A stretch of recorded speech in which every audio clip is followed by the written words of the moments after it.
举手。 O'ylagan tushunmaganda shu ko'chada ketayotgandim. Yonimda judayam ko'p daraxtlar bor ekan. Qarasam, daraxtlarga nimadir qo'yib qo'yilganni, qadab qo'yilgani qirog'i. Shunda daraxt turibdi. Katta daraxt. Keyin shunaqa narsa qo'yib qo'yishibdi.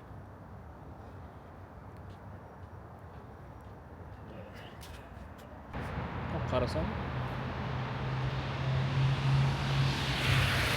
daraxtga shunaqa narsalar qadab ketishibdi.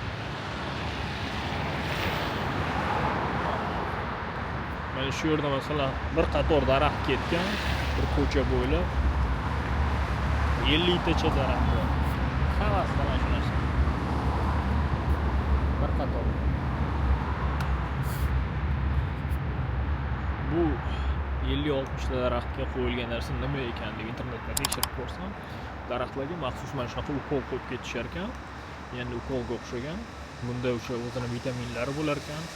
Daraxtga ham suv bermasligi oqibatida yoki qanaqa narsalar sabab bo'lib daraxtdan stressga tushib qolar ekan.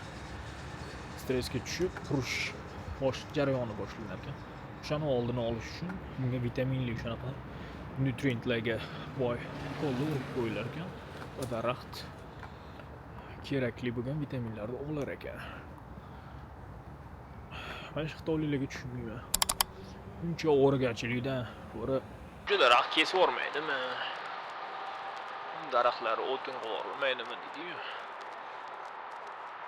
Uncha gol urib tashishotadimi? Lekin shunaqa tashvish qilib daraxtlar saqlab qolayotgan ekan.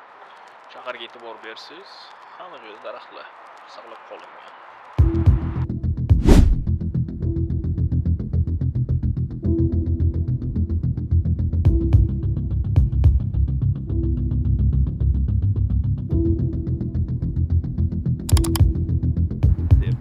Xitoydan ham o'rganadigan narsalar ko'p. Yaxshi tarafini olsak ham o'shani o'zi yetadi. Daraxtlarni saqlab qolish kerak mana shunaqa.